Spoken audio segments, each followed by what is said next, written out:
რას დავიდი, იმაზე რაც ვაკეთებ და იმაზე მოკლედ დროში. შეიძლება მართლაც ევროპაც გავაუწყო. Поздравляю весь личный состав. კარგი მანევრია ძალიან. იაპონიაში გადაცემა. ვაშა გადაცემა მოგესალმებათ. თენგიზ გოგუტიშვილის პოდკასტი. თუ აქამდე ჯერ არ მოგიწონებიათ, ან არ გამოგიწერიათ, აუცილებლად მოიწონეთ და გამოიწერეთ. ნებისმიერ პლატფორმაზე, Facebook-ზე, YouTube-ზე, Instagram-ზე და TikTok-ზე.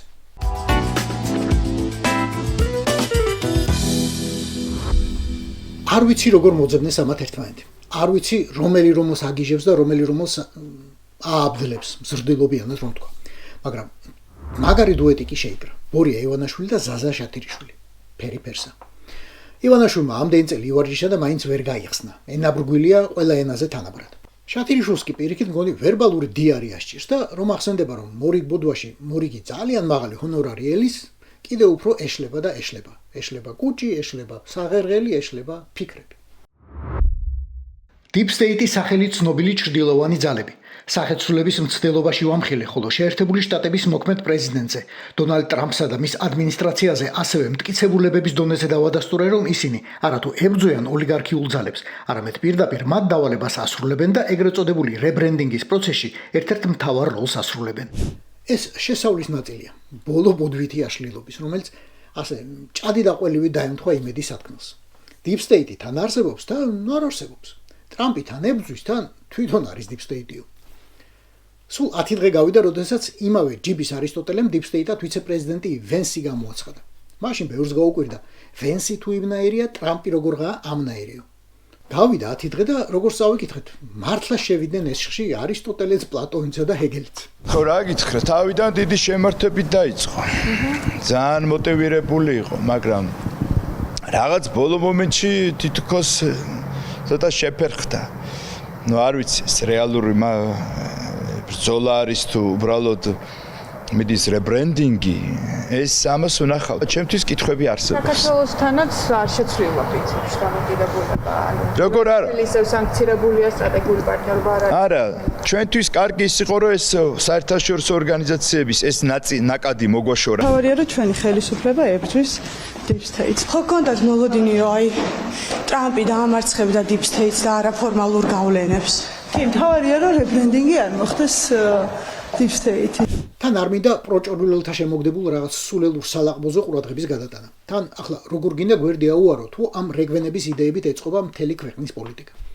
ახლა კიდევ კარგ ახანს იძახებენ რებრენდინგს. ვისაც ეგ სიტყვა არ გაუგონია ქუცებიდან, აუხსნიან, რომ ხვალ ვიღაცა ჯერ დაუხურავი თავისუფალი მედია რომ მიადგეს ჩართული კამერით, არ შერწყვნენ და გაიმეორონ. ტრამპი მხოლოდ რებრენდინგია, სახეცვლილებაა Deep State-ის. ერთადერთი ვინც მაგ მსოფლიო ოლიგარქიას ებრძვის კი ბორის ივანაშვილია. Deep State-ის გეგმა და ყალბი ბრძოლა არაფორმალურ ოლიგარქიულ მმართველობასთან ფილოსოფოსმა ზაზა შათირიშვილმა ვრცელი წერილი გამოაქვეყნა. სამწუხაროდ მალევე ცხადი გახდა, რომ საქმე გვაქვს არა Deep State-ის არაფორმალური ოლიგარქიული მმართველობის წინააღმდეგ ბრძოლასთან, არამედ ოლიგარქიული ოჯახების მიერ დადგმულ სპექტაკლთან და ასე გამალებით ცდილობენ საკუთარი ცოდვების ჩამორეცხვას. უხეშად რომ ვთქვათ, აყროლებული თემების გვერდზე გაწევას და რებრენდინგს. სწორედ არაფორმალური ოლიგარქების შემოგდებული თემაა ბოლო პერიოდში წამოწყებული ტერმინები, ევროპული და ამერიკული Deep State-ი, თითქოს ამერიკის შეერთებულ შტატებში ეს ძალა მარცხდება, ხოლო ევროპაში ძალებს იკრებს. ეს ყველაფერი წყვილია, არანაირი ევროპული და ამერიკული ოლიგარქები არ არსებობენ. ჩემი ერხსენებული 10-15 ოჯახი ასეულობით წლებია ერთად მოდიან, ერთად მოქმედებენ, უბრალოდ ახლა რებრენდინგის გეგმას საწყობს ფორმალური გაყოფა, რომ როგორმე ამერიკას ყურადღება მოაშორონ და სიმძიმის ცენტრი ევროპაზე გადმოიტანონ. სამწუხაროდ ბორიას ჯიბის მოაზროვნე არაზუსტებს რომელ ოჯახებს გულისხმობს. მხოლოდ ირიბად მიგვანიშნებს რაღაც საუკუნეებს და საუკუნეების გადაღმა ვინიყვნენ. როკფელერები, მორგანები, ფორდები, კრუპები, ნუ თუ ეგენი ამოიღო მიზანში ახლა ბორია რუსმა. ან იქნებ ვინმე უფრო ადრე, ახლა დავიჯერო მედიჩებს და ბორჯიებს უტევს. მაგისას რას გაიგებ ან რას გაიკვირებ, მაგრამ ბატონი ზაზას კალმით ბატონმა ბორისმა კიდევ ერთი მინიშნება მოგვცა, რომელიც ეჭვმიტადელთა წრეს საკმაოდ ავიწროებს. ერთ ეროვნებამდე, ერთ დაუსახელებელ ეროვნებამდე. და აქვე ბარემ სასხათაშორისო შევნიშნა, რომ ეს ოპუსი ჰანუკას დღესასწაულზე გამოქვეყნა. ყურადღებით მოусვინეთ. უკრაინის თემაზე მოლაპარაკებებში იქამდე მონაწილე კუშნერსა და უიტკოპს მათივე ეროვნების გავლენიანი პირი, ოლიგარქების ერთ-ერთი მთავარი კორპორაციის BlackRock-ის მმართველი ლარი ფინგი შეუერთდა. ანუ რა გამოდის? არაფორმალური მმართველობის უშუალო წარმომადგენელი, რომელსაც ბევრად უფრო დიდი გავლენები აქვს ვიდრე თავად ამერიკის პრეზიდენტს, პირადად ხელმძღვანელობს ევროპის კონტინენტზე ვითარების გადალაგების პროცესს. ამიტომ მინდა მიმართო ამერიკის შეერთებული შტატების პრეზიდენტს, რომელ Deep State-ს არაფორმალურ ოლიგარქიულ მმართველობას ებრძვის. ვის გამო უცხადა ბრძოლა? გაიგეთ, მათივე ეროვნების გავლენიანი პირი, BlackRock-ი, ვინც ჩემზე უფრო შორს ხართ ამ სფეროდან, საინვესტიციო კომპანია, ძალიან დიდი. კუშნერისა და უიტკოპის ეროვნება კი ალბათ მეტ მაიცით. თუ არ იცით, მიხვდებით. იმ ეროვნებაზეა საუბარი, რომელსაც მაგალითად რუსულ პოლიტიკურ კულტურაში ყოველთვის ყველაზე მეტად ერჩიან. ყველა რეჟიმის დროს, სხვა რეჟიმების დროს სხვაგანაც. რაც მალე გადაიჭრება ეს პრობლემა, მით უკეთესი, რადგან ევროპაში არ დადგება თანასწორობა, სანამ არ მოგვარდება ებრაული საკითხი. დიდი ალბათობით ამაზე შეთანხმებას ის ერებიც მიაღწევენ, რომლებიც სხვა საკითხებში საერთო ენას რთულად პოულობენ. ეს ხომ იგივე წერილი გეგონათ, ისევ შათირიშვილი, ანუ ივანაშვილი. გავს და იმიტომ, ზუსტად იმავეს ამბობს. უკიდურესადაა შეწუხებული ებრაელების გლობალური როლითა და ევროპის საქმეებში გადაწყვეტილების მიღების სურვილით. მაგრამ არა, სხვა კაცია ეს. აი ეს. Adolf Hitler 1939 წლის 30 იანვრის გამოსვლით. Und damit der Sieg des Judentums sein, sondern die Vernichtung der jüdischen Rasse in Europa. ასე რომ ბორია ჩემო ჰიტლერი ჩაგიდეს. ვიცი არ იცოდი, მაგრამ ასე მოხდა.